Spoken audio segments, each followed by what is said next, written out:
All right, just want to make a quick video about some skirting that I bought online.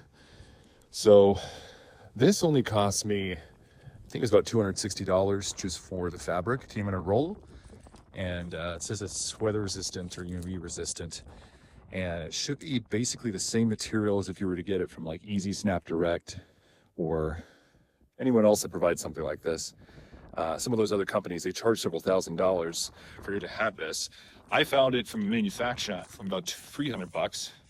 And notice, I also found some snap-in-place hardware.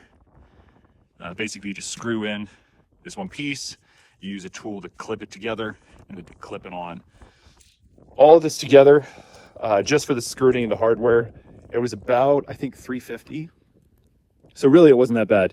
What I'm doing, for extra insulation, is I'm slowly adding on some hay bales, just because we're going to be going into January soon, and the skirting helps a lot, but the hay bales just adds an extra R value.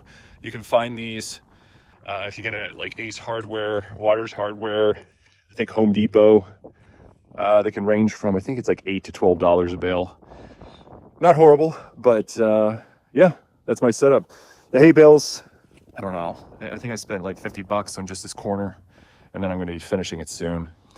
But yeah, that's my setup. I'll include some links in the description if you want to see what I got.